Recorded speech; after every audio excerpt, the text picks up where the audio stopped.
Very good morning to all of you. Good morning sir. कल हमने discuss किया था हमारा यूनिट टेस्ट। आप लोगों की कॉपीज चेक हो चुकी हैं, परफॉर्मेंस एवरेज है, लेकिन आप लोगों से मेरे को कोई नाराज़गी नहीं है क्योंकि आप लोगों ने फर्स्ट टाइम एग्ज़ाम अपीयर किया अकाउंट्स का, इसलिए अभी मैं आप लोगों से कोई नाराज़गी नहीं है मेरी। हाँ, लेकिन ये ध्यान रखना नेक्स्ट मंथली टेस्ट के अंदर, नेक्स्ट मंथ जो आपका टेस्ट होगा, नो डाउट होगा, नो डाउट होगा।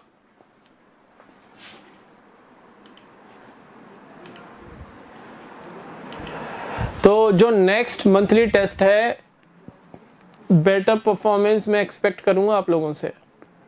और जिन स्टूडेंट्स ने इस फर्स्ट यूनिट टेस्ट में ही बहुत शानदार परफॉर्म किया है, there are 2 students who have scored 10 out of 10। 2 students हैं, तो उन स्टूडेंट से मेरी एक्सपेक्टेशंस सेम परफॉर्मेंस रिपीट करने की है आने वाले एग्जाम्स के अंदर भी, ठीक है ना? कौन कौन है? नहीं बेटा, नाम नहीं बता सकता, वो मेरा राइट नहीं है। रिजल्ट कब डिक्लेयर होगा?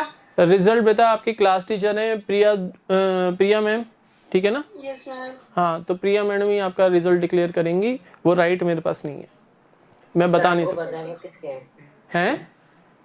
क्या कह रहे हो? हमको पता है किसके हैं।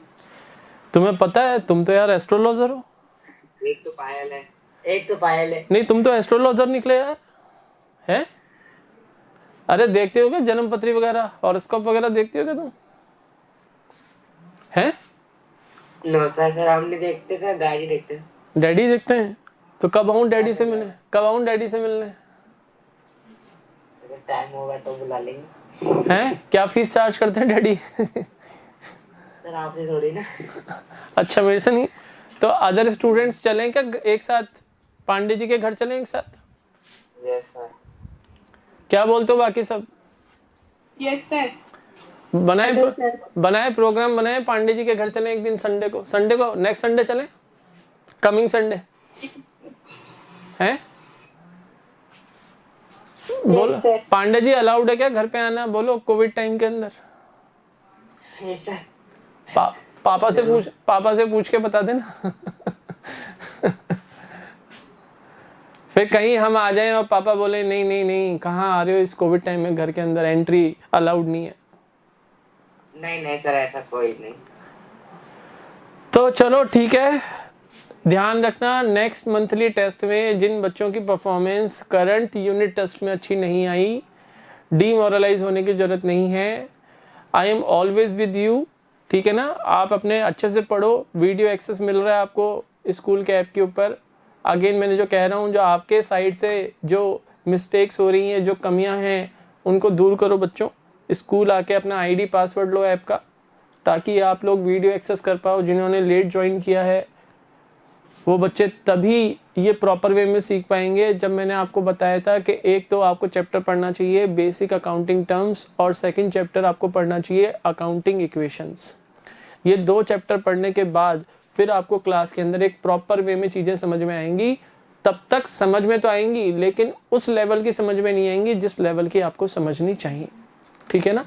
तो ये अभी वो टाइम है जब हम थ्योरी पार्ट पढ़ रहे हैं, तो आपके अभी जो रनिंग में चैप्टर चल रहे हैं इनके साथ साथ आप वो अर्लियर चैप्टर्स कर सकते हो। एक बार जब हमारा प्रैक्टिकल चैप्टर स्टार्ट हो गया, जो कि हमारा है चैप्टर नंबर 9 जर्नल, उसके बाद फिर आप लोगों को टाइम नहीं मिल पाएगा। आप फील करोगे कि आपके पास टाइम की शॉर्टेज हो रही है। तो कहना मानो, और जो मैं कह रहा हूं वो कर लो। अब है हमारा कॉन्सेप्ट नंबर 5। कॉन्सेप्ट है money measurement concept. Money measurement concept. बेटा, मनी मेजरमेंट कॉन्सेप्ट क्या कहता है? This concept says that only those transactions will be recorded in the books of accounts which can be measured in terms of money। यानी वो business transactions he books of accounts में record हो पाएंगी जिनको आप मॉनेटरी टर्म्स में major कर सकते हो। However, there are some assets of the business organization which cannot be measured in terms of money. That is why they are not recorded in our books. Sir ऐसी कौन सी asset है? एक business organisation की सबसे valuable assets होती हैं इस business organisation के एम्प्लॉइज। अगर एम्प्लॉइज वर्क नहीं करेंगे तो क्या ऑर्गेनाइजेशन प्रॉफिट कमा सकता है? क्या ऑर्गेनाइजेशन की एक्टिविटीज हो सकती हैं? Answer is no. लेकिन क्या एम्प्लॉय की वर्थ आप लगा सकते हो कि ये एम्प्लॉय की क्या वर्थ है? मान लो मिस्टर एक्स एक ऑर्गेनाइजेशन के अंदर काम कर रहे हैं और वो उस ऑर्गेनाइजेशन में बेहतरीन काम कर रहे हैं, बहुत एफिशिएंटली वर्क कर रहे हैं और उनकी वजह से ऑर्गेनाइजेशन को बहुत अच्छे बेनिफिट्स भी होते हैं, बहुत अच्छे प्रॉफिट्स भी होते हैं। नए कॉन्ट्रैक्ट्स वो लेके आते हैं ऑर्गेनाइजेशन के लिए क्योंकि उनकी मार्केट में अच्छे कॉन्टैक्ट्स हैं। इस वजह से ऑर्गेनाइजेशन को नए नए ऑर्डर्स भी वो दिलवाते हैं। मुझे बताओ मिस्टर एक्स की मॉनेटरी वैल्यू क्या है? मुझे बताओ मिस्टर एक्स की मॉनेटरी वैल्यू क्या है? Sir it is just like impossible to calculate the monetary value of mister X. कैसे कैलकुलेट करोगे? कोई क्राइटेरिया ही नहीं बना आज तक एम्प्लॉइज की मॉनेटरी वैल्यू या एम्प्लॉइज की जो वर्थ है उसको मॉनेटरी टर्म्स में डिटरमाइन करने का कोई मेथड ही आज तक डेवलप नहीं हुआ। तो मनी मेजरमेंट कॉन्सेप्ट क्या कहता है? केवल वही ट्रांजैक्शंस बिजनेस ऑर्गेनाइजेशन की बुक्स ऑफ अकाउंट्स में रिकॉर्ड की जाएंगी जिनको हम मॉनेटरी टर्म्स के अंदर मेजर कर सकते हैं। अब कुछ ऐसे इवेंट्स भी होते हैं ऑर्गेनाइजेशन में जिसका ऑर्गेनाइजेशन के ऊपर एडवर्स इफेक्ट पड़ता है, लेकिन उन ट्रांजैक्शंस को हम बुक्स ऑफ अकाउंट्स में इसलिए रिकॉर्ड नहीं कर पाते बिकॉज उनको मॉनेटरी टर्म्स के अंदर मेजर नहीं किया जा सकता। जैसे मान लो हमारे सीनियर मैनेजर और जूनियर मैनेजर, इन दोनों के बीच में झगड़ा हो गया, या फिर प्रोडक्शन डिपार्टमेंट के हेड, आपका प्रोडक्शन डिपार्टमेंट का जो हेड है और सेल्स डिपार्टमेंट के हेड के बीच में आपस में झगड़ा हो गया। अब सेल्स डिपार्टमेंट वाला मैनेजर क्या चाह रहा है कि भाई उसके पास ऑर्डर्स आए पड़े हैं, तैयार पड़े हैं ऑर्डर्स, कस्टमर डिमांड कर रहा है, कस्टमर कह रहा है कि भाई मुझे 1 जुलाई 2021 तक इतना माल डिलीवर करो। अब सेल्स डिपार्टमेंट का हेड किससे कांटेक्ट करेगा? प्रोडक्शन डिपार्टमेंट के हेड से करेगा या नहीं करेगा? भाई प्रोडक्शन डिपार्टमेंट का हेड प्रोडक्शन करवाएगा तभी तो वो आगे ऑर्डर को फुलफिल कर पाएगा। अब प्रोडक्शन डिपार्टमेंट का मैनेजर क्या कहता है, हेड क्या करता है, हाँ इससे ही तो लड़ाई थी, अब सबक सिखाता हूं इसको। वो प्रोडक्शन थोड़ा धीरे धीरे करता है तो उससे क्या होगा, सेल्स डिपार्टमेंट के हेड की वीक पॉइंट्स, यानी ये होगा कि वो अच्छा परफॉर्म नहीं कर रहा, ये चीज सीनियर्स के पास जाएगी, बिजनेस के ओनर के पास जाएगी कि the head of the sales department is not working properly, ये कंप्लेंट जाएगी ऊपर। Yes sir. अब सर फिर तो फंसेगा तो प्रोडक्शन डिपार्टमेंट का हेड भी, भाई वो ये कह सकता है कि मेरे पास रॉ मटेरियल टाइमली मेरे पास अवेलेबल ही नहीं था। वो कोई एक्सक्यूज दे सकता है, अगर उसके पास बचने का कोई तरीका होगा तभी तो ऐसी एक्टिविटीज करेगा कि वो प्रोडक्शन स्लो करेगा, या फिर ये कह देगा कि प्रोडक्शन सेल्स डिपार्टमेंट के हेड ने मुझे प्रॉपर टाइम पे इंटीमेट ही नहीं किया। भाई अगर इंटीमेशन डॉक्यूमेंट्री फॉर्म में हो तो आप ये प्रूव कर नहीं सकते कि टाइमली इंटीमेट नहीं किया, लेकिन अगर इंटीमेशन वर्बली हो तो उस केस में तो आप किसी को झूठा साबित कर सकते हो इजीली। यस और नो? हाँ सर। तो इन दोनों के आपस के झगड़े की वजह से, क्योंकि ऑर्डर टाइम के ऊपर कंप्लीट नहीं हुआ, कस्टमर ने ऑर्डर कैंसिल कर दिया। मुझे बताओ ऐसे time to time order cancel होते जाएंगे या सीनियर मैनेजर्स और जूनियर मैनेजर्स के बीच में अगर झगड़े होते रहेंगे तो उसे ऑर्गेनाइजेशन को जो नुकसान होगा, क्या उस नुकसान को आप मॉनेटरी टर्म्स में कैलकुलेट कर सकते हो? Answer is no. कैसे करोगे? सर इसने मान लो 1 लाख यूनिट्स का ऑर्डर दिया था, तो इन 1 लाख यूनिट्स के ऊपर जो हम कमाते वही तो हमारा नुकसान है। अच्छा, अगर इसको टाइमली ऑर्डर इसको मिल जाता, टाइमली डिलीवर हो जाता है इसको ऑर्डर, तो हो सकता है फ्यूचर में वो हमें और नए ऑर्डर्स ला के देता। केवल खुद ही ऑर्डर नहीं करता, फ्यूचर में हो सकता है वो 4 जनों से और हमें मिलाता कि भाई ये ऑर्गेनाइजेशन अच्छा काम करती है, टाइमली ऑर्डर ये कंप्लीट कर देती है। तो हम ऑर्गेनाइजेशन को होने वाले नुकसान को मॉनेटरी टर्म्स में यहाँ पर मेजर नहीं कर सकते। तो देयर आर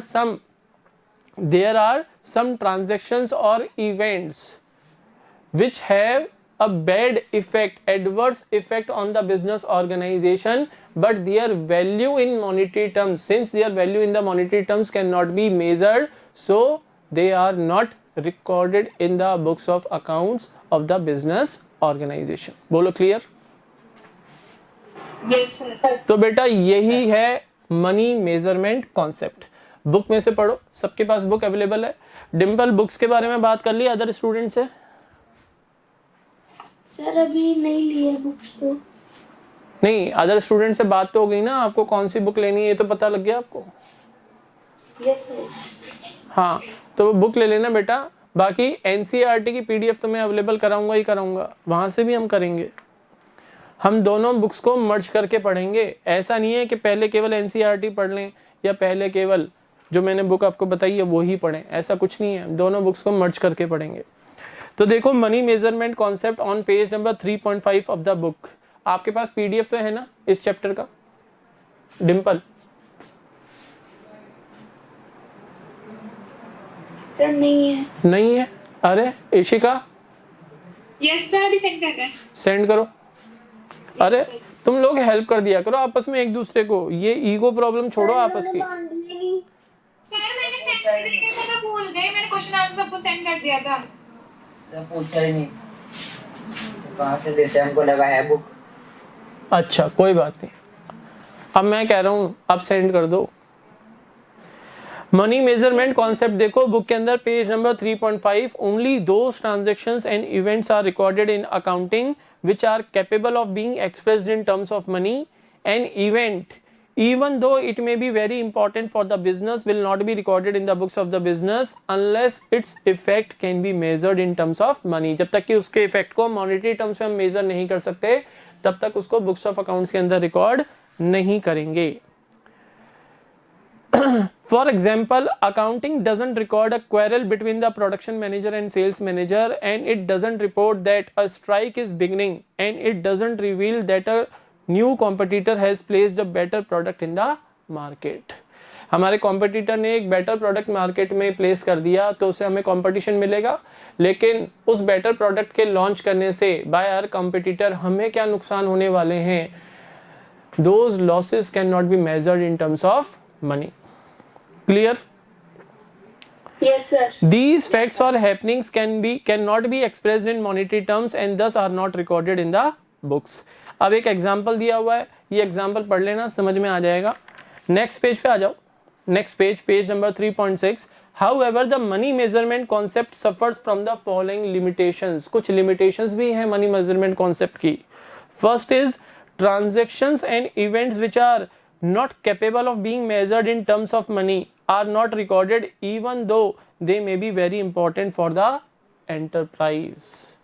अगर इस कॉन्सेप्ट को हम फॉलो करते हैं तो कुछ ऐसी ट्रांजैक्शंस और इवेंट्स होती हैं जो हालांकि ऑर्गेनाइजेशन के लिए इंपॉर्टेंट हैं, लेकिन क्योंकि उनको मॉनेटरी टर्म्स में हम मेजर नहीं कर पाते, इस वजह से उनको बुक्स ऑफ अकाउंट्स में रिकॉर्ड नहीं किया जा सकता और इस वजह से ऑर्गेनाइजेशन की proper financial position, exact financial position हम यूजर्स के सामने डिस्क्लोज नहीं कर पाते। For example, human resources that is employees of the enterprise are very important to the enterprise but will not be reflected in the financial statements because they cannot be measured in terms of money. बोलो clear? Yes sir. Second जो limitation है money measurement concept की, due to the changes in the price level the value of money doesn't remain the same over a period of time. Sir इसका मतलब मान लो एक साल था आपका 2010 में आप सभी थे इस दुनिया में। 2010 में 100 रुपीज़ खर्च करके जितने आइटम हम परचेज कर पाते थे, मान लो 100 रुपीज़ खर्च करके हम मान लो 4 लीटर्स हम मिल्क परचेज कर पाते थे 2010 के अंदर, यानी मिल्क का रेट उस टाइम था 25 रुपीज़ पर लीटर। क्लियर? और आज चल रहा है 2021, आज 100 रुपीज़ के अंदर अगर सरस गोल्ड मिल्क की बात की जाए तो 2 लीटर सरस गोल्ड दूध भी नहीं आता आज। मुझे बताओ सरस लीटर के गोल्ड पैकेट के क्या रेट है, मुझे पता तो लगे। तुम लोग घर के भी काम करते हो या नहीं करते? लीटर का तो पता नहीं, पर 500 मिलीलीटर का पता है। 54 रुपीज पर लीटर चल रहा है आजकल। 54 चल रहा है। हाँ 54 रुपीज। 27 है ना 5 मिलीलीटर, 500 मिलीलीटर वाली। हाँ तो 27 की होगी ना बेटा, हाफ रेट हो गए, हाफ रेट हो गए। 27 की है हाफ लीटर की, हाफ लीटर का पैकेट। तो 54 रुपीज आज चल रहा है। मुझे बताओ क्या मनी की वैल्यू डाउनग्रेड हुई या अपग्रेड हुई? मनी की value in comparison to 2010 downgrade हुई या अपग्रेड हुई? मनी की वैल्यू डाउन हो गई, क्योंकि पहले 100 रुपीज खर्च करके 4 लीटर दूध आ रहा था 11 ईयर्स अगो। आज 100 रुपीज खर्च करके केवल 2 लीटर दूध आ रहा है, यानी मनी की वैल्यू डाउन हो गई। या फिर आप ये बोल सकते हो कि जो आइटम है वो कॉस्टली हो गया। या तो आपकी मनी के पॉइंट ऑफ व्यू से बात करो या आइटम के पॉइंट ऑफ व्यू से बात करो, एक ही पॉइंट ऑफ व्यू से बात करेंगे। हम मनी के पॉइंट ऑफ व्यू से बात कर रहे हैं यानी इन्फ्लेशन इतना बढ़ गया, हमारे जर्नल प्राइस लेवल इतने बढ़ गए कि monetary value of the money value has been reduced over the 11 years। Clear है? Yes sir. Yes, sir. Due to the changes in the price level, the value of money doesn't remain the same over a period of time. On account of rises in prices, the value of rupee today is much less than what it was say 10 years back. अब ये सब limitation कैसे बनी मुझे बताओ। 2010 में आपने building purchase की थी कितने की? 10 लाख रुपीस की। और बिल्डिंग को आप कॉस्ट प्राइस पे दिखाओगे, बुक्स में पढ़ा था हमने। बिल्डिंग को आप कॉस्ट प्राइस पे दिखाओगे बुक्स के अंदर, यानी रेडी टू यूज कंडीशन में आने तक जितने भी उस बिल्डिंग पे खर्चे होंगे वो बिल्डिंग की कॉस्ट में ऐड हो जाएंगे और हम उस कॉस्ट के ऊपर बिल्डिंग को बुक्स ऑफ अकाउंट्स में दिखा देंगे। और मान लो 2020 में हमने एक मशीनरी परचेज की, 2021 में हमने एक मशीनरी परचेज की 5 लाख रुपीस की। अब इस मशीनरी को और इस बिल्डिंग को हम दोनों का बैलेंस शीट में एसेट साइड में दिखा रहे हैं। तो बच्चों ये 11 साल में जो जर्नल प्राइस लेवल बढ़ा और मनी की वैल्यू जो डाउनग्रेड हुई उसका इफेक्ट ले रहे हैं क्या हम बुक्स के अंदर? बोलो, वो इफेक्ट ले रहे हैं हम बुक्स के अंदर। क्या ये बिल्डिंग आज हमें 10 लाख रुपए में मिल जाएगी 2021 में? नो। तो this is the limitation of money measurement concept. बोलो, समझ में आ गया सबको? Yes, sir. डिम्पल, कुछ समझ में आ रहा है बेटा? डिम्पल, कुछ समझ में आ रहा है क्या बेटा? Yes, sir. आपने ऐप यूज करना स्टार्ट किया बच्चे? सर हमने अभी चैप्टर 8 की एक वीडियो देखी थी, फर्स्ट पार्ट। कौन से चैप्टर की? चैप्टर 8। 8th मत पढ़ो बेटा, पहले तुम बेसिक अकाउंटिंग टर्म्स पढ़ो। सोर्स डॉक्यूमेंट्स अभी मत पढ़ो, बेसिक अकाउंटिंग टर्म्स पढ़ो। सर वो यूट्यूब पे फर्स्ट पार्ट चैप्टर फर्स्ट मिला ही नहीं। चैप्टर फर्स्ट यूट्यूब पे मिलेगा भी नहीं, वो तो तुम्हें ऐप के ऊपर भी नहीं मिलेगा क्योंकि वो चैप्टर रिकॉर्ड हो ही नहीं पाया अभी तक। मैं चैप्टर सेकंड की बात कर रहा हूँ, basic accounting terms. First chapter तो है meaning and objectives of accounting, उसको अभी मत पढ़ो, वो मैं करवा दूंगा। जैसे ही मैं रिकॉर्डिंग कराऊंगा सैटरडे या संडे को आके 2 दिन आऊँगा, यहाँ पे रहूँगा शुभम जी के साथ, वो रिकॉर्ड हो जाएगा चैप्टर। लेकिन उस चैप्टर का एज सच कोई इंपॉर्टेंस नहीं है, आने वाले चैप्टर से उसका ऐसा कोई लिंकेज नहीं बनता। लेकिन सेकंड चैप्टर और अकाउंटिंग इक्वेशन, इन 2 चैप्टर्स का अच्छा खासा लिंकेज बनता है आने वाले चैप्टर से। तो पहले तुम सेकंड चैप्टर का नाम है बेसिक अकाउंटिंग टर्म्स, ये चैप्टर पढ़ो बेटा। मुझे बताओ तुम ऐप के ऊपर वीडियोस एक्सेस कर पा रही हो क्या? सर अभी ऐप डाउनलोड नहीं किया, अभी स्कूल नहीं गए वो आईडी लेने। तो ऐप तो डाउनलोड करो और स्कूल आके अपना आईडी पासवर्ड लेके जाओ। जितना डिले करोगी उतना प्रॉब्लम्स तुम्हारी बढ़ेंगी, बात यह है। नेक्स्ट आपका कॉन्सेप्ट है accounting period concept. Next concept is accounting period concept. देखो बेटा, कभी भी हम कोई बिजनेस स्टार्ट करते हैं तो उस बिजनेस से हमें एक्चुअल में प्रॉफिट्स हुए या लॉसेस हुए वो हमें तब पता लगता है जब हम उस बिजनेस को लिक्विडेट करते हैं, यानी उस बिजनेस को जब हम क्लोज कर देते हैं कंप्लीटली। बिजनेस जिस डेट पे आपने बंद किया उस डेट के ऊपर आप एनालिसिस कर सकते हो बैठ के कि आपने टोटल कितने इन्वेस्टमेंट्स किए। मान लो आपने बिजनेस को 4 साल तक चलाया, तो 4 साल में आपने बिजनेस में टोटल कितने इन्वेस्टमेंट्स किए, कितने आपके खर्चे हुए, क्या क्या आपकी इनकम्स हुई, कौन कौन सी असेट्स थी जो आपने परचेज की थी, और जब आपने बिजनेस को क्लोज किया तो वो असेट्स आपने किस रेट के ऊपर सेल की, आपकी लाइबिलिटीज का कितना पेमेंट हुआ ड्यूरिंग दिस पीरियड। और मान लो आपने बिजनेस में लगाए थे, मान लो 4 लाख रुपए लगाए थे, और जब बिजनेस को 4 साल बाद बंद किया तो सारी असेट्स को सेल किया, सारी लाइबिलिटीज का पेमेंट किया, और रिमेनिंग अमाउंट बचा 6 लाख रुपए। बिजनेस को क्लोज करेंगे तो पहले असेट सेल आउट करेंगे, यस और नो? Yes, sir. और असेट्स को सेल आउट करने से जो अमाउंट रियलाइज होगा उनसे लाइबिलिटीज का पेमेंट करेंगे।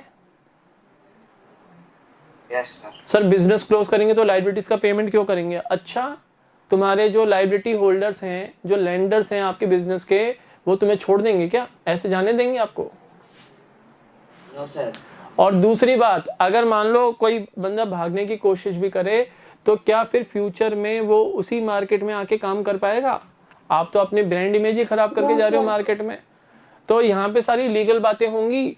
असेट्स को सेल आउट करने से जो अमाउंट रियलाइज होगा, first of all using that amount liabilities will be paid and the remaining amount will be retained by the owner of the business organisation. तो जो remaining amount owner ने retain किया वो था 6 लाख रुपए। तो ओनर कह सकता है कि ड्यूरिंग द लास्ट 4 ईयर्स, पिछले 4 साल जो मैंने मेहनत की, इन 4 साल के पीरियड में मैंने टोटल 2 लाख रुपए कमाए। बोलो, बात आ रही समझ में? Yes, sir. लेकिन in order to motivate ourselves, खुद को मोटिवेट करने के लिए ओनर के लिए जरूरी है कि जो बिजनेस का जो भी टाइम पीरियड था, ये बिजनेस 4 साल चलाना, तो वो 4 इयर्स थोड़ी ना वेट करेगा कैलकुलेट करने के लिए कि भाई बिजनेस उसका प्रॉफिटेबल चल रहा है या लॉस मेकिंग कंसर्न है।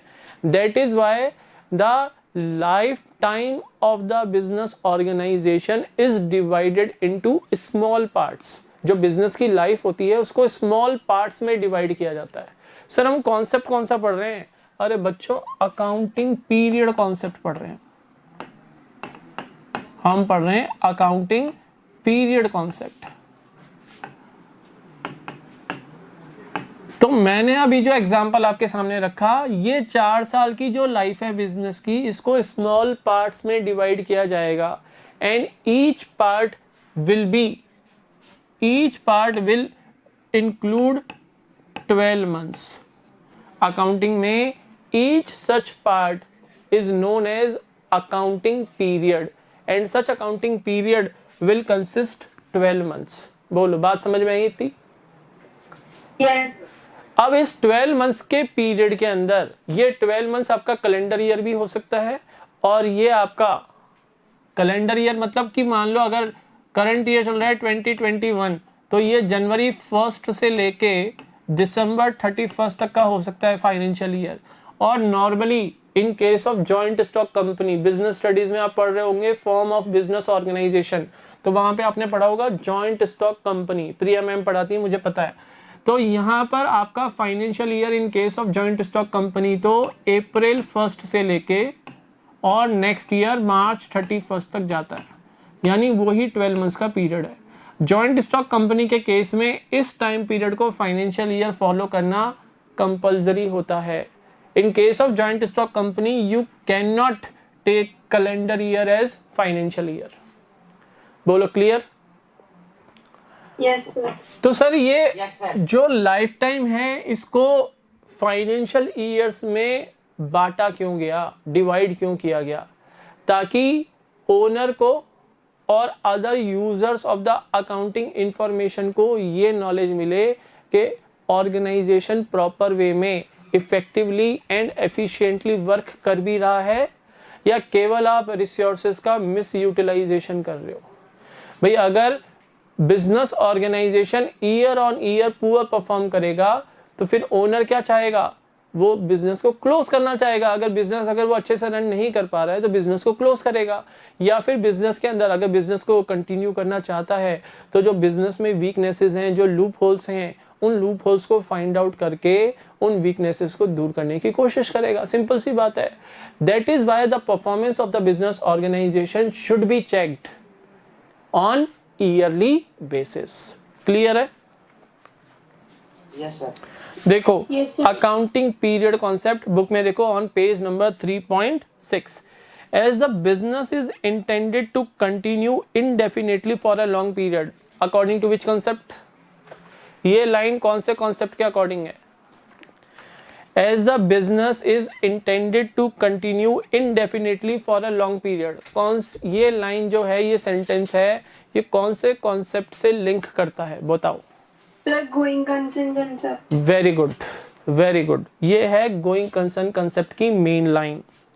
The true results of the business operations can be ascertained only when the business is completely wound up. जब बिजनेस को आप कंप्लीटली बंद कर दोगे तभी आपको ट्रू पोजीशन पता लगेगी बिजनेस की, कि बिजनेस में हमें प्रॉफिट्स हुए या लॉसेस हुए। But ascertainment of profit after a very long period, कोई कहे कि भाई मैंने 50 साल बिजनेस चला लिया, अब 50 साल बाद कैलकुलेट करूंगा कि मेरे को बिजनेस में प्रॉफिट हुए या लॉसेस हुए। अगर हैवी लॉसेस हो गए तो उसको पता लगा जो उसने पैसा लगाया था उसका 20% भी पैसा नहीं बचा, तो ऐसे बिजनेस को 50 साल तक रन करने का कोई फायदा है क्या? बोलो। No sir. तो but ascertainment of profit after a very long period will be of little use to the proprietors, managers, investors and others because it will be too late to take corrective steps at that time.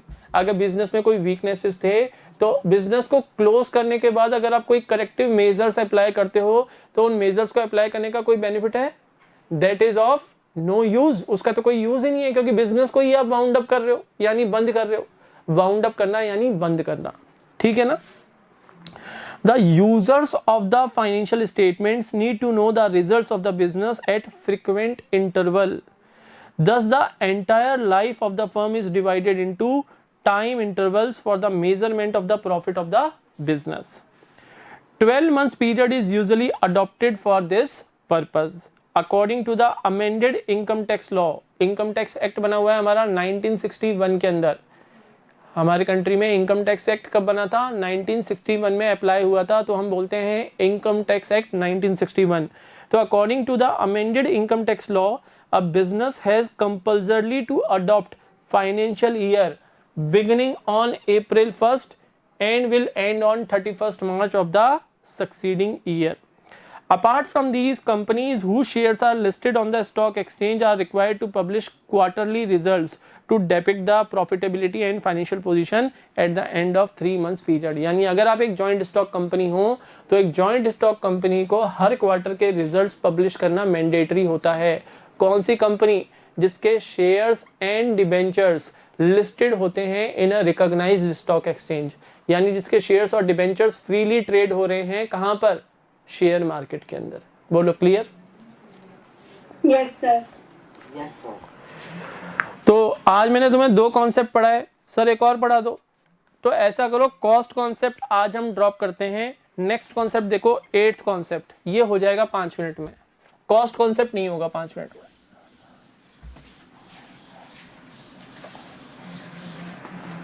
Cost concept 5 minutes में नहीं हो पाएगा।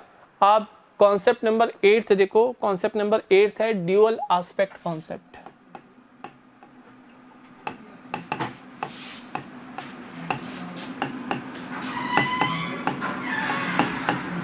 ये हम कर लेंगे।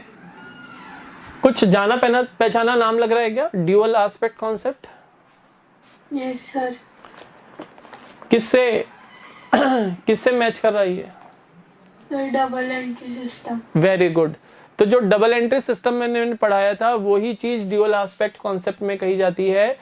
According to this concept और assumption, each financial transaction will have at least 2 aspects, यानी one account will be debited and at the same time other account will be credited with the same amount.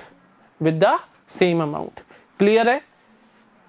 Yes, sir. Yes, sir. This is due to this concept. By following this concept, we can say that at the end of the financial year, when balance sheet is prepared, then total of the liability side of the balance sheet will always be equal to the total of asset side of balance sheet.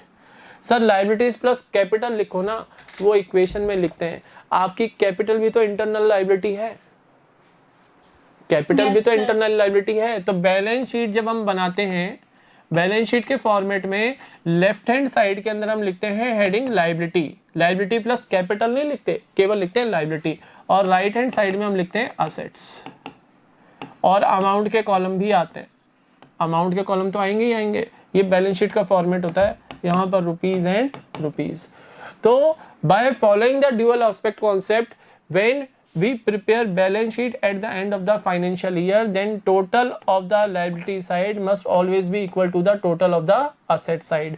अगर यहाँ पर total match नहीं हो रहा, it means dual aspect system को, double entry system को आपने properly follow नहीं किया. There are some mistakes in our books of accounts. बोलो क्लियर है? Yes, sir. Yes, sir. तो देखो बुक में से हो गया dual aspect concept. According to this concept, every business transaction is recorded as having a dual aspect. In other words, every transaction affects at least two accounts. कम से कम दो accounts को तो अफेक्ट करेगी, दो से ज़्यादा भी हो सकते हैं. ये क्लास में एंटर हो रहे हो, जा रहे हो, ऐसे हो रहा है, ये ऐसे मत करो बच्चों. अगर इंटरनेट की प्रॉब्लम है तो कोई बात नहीं, अदरवाइज क्लास में ही रहो, क्लास में ही रहो. ठीक है. If one account is debited, any other account must be credited. अगर एक अकाउंट डेबिट होता है तो दूसरा एक अकाउंट क्रेडिट होना चाहिए with the same amount. The system of recording transactions based on this principle is called as double entry system. It is because of this concept that the two sides of the balance sheet are always equal. Two sides यानी liability side and asset side. These two sides, the total of these two sides must always be equal. And the following accounting equations will always hold good at any point of time, that is assets is equal to liabilities plus capital, or we can say that capital is equal to assets minus liabilities, or we can also say that liabilities is equal to assets minus bolo capital. Capital. Whenever a transaction is to be recorded, it has to be recorded in the two or more accounts to balance the equation. अगर कोई transaction का effect ये हो सकता है कि एक side आपकी असेट्स इंक्रीज कर रही है और दूसरी साइड आपकी लायबिलिटी या कैपिटल रेज कर रही है. ये भी हो सकता है कि आपकी एक असेट इंक्रीज कर रही है and by the same amount आपकी दूसरी असेट डिक्रीज कर रही है. It is also possible that आपकी एक असेट, मान लो एक असेट आपकी 10,000 से डाउन हो रही है, दूसरी असेट आपकी 15,000 से अप हो रही है, और इक्वेशन के दूसरी साइड के अंदर आपकी कैपिटल भी इंक्रीज हो रही है. This is also possible. बोलो क्लियर है? Yes, sir. तो बेटा 7 अजम्पशंस कर लिए हमने आउट ऑफ 11. बताओ, नाम बताओ. Going concern, consistency, Going concern concept. Accrual. ये तीन अजम्पशंस तो थी फंडामेंटल अकाउंटिंग अजम्पशंस. बोलो. As per accounting standard 1 issued by the पूरा बोलो, issued by the Institute of Chartered Accountants of India. ठीक है. उसके बाद हमने पढ़ा था बिजनेस एंटिटी कॉन्सेप्ट. आज हमने पढ़ा money measurement concept, accounting period concept, और लास्ट अभी हमने पढ़ा ड्यूअल एस्पेक्ट कॉन्सेप्ट. तो बेटा इनको रिवाइज करोगे, यही आज का होमवर्क है. इनको रिवाइज करो और नोट्स में अपलोड कर दूंगा इस चैप्टर के, जल्दी अपलोड करूंगा. ठीक है ना? तो दैट्स ऑल फॉर टुडे. कल की क्लास हम स्टार्ट करेंगे कॉस्ट कॉन्सेप्ट से. ठीक है ना? कॉस्ट कॉन्सेप्ट पढ़ेंगे सबसे पहले, और उसके बाद जो रिमेनिंग कॉन्सेप्ट्स गिवन है वो आगे पढ़ेंगे. ओके बेटा, have a nice day to all of you. Good bye. हाँ बेटा बोलो. सर अभी जो आप मंथली एग्जाम की बात कर रहे हो, उसमें हम कौन सा चैप्टर पहले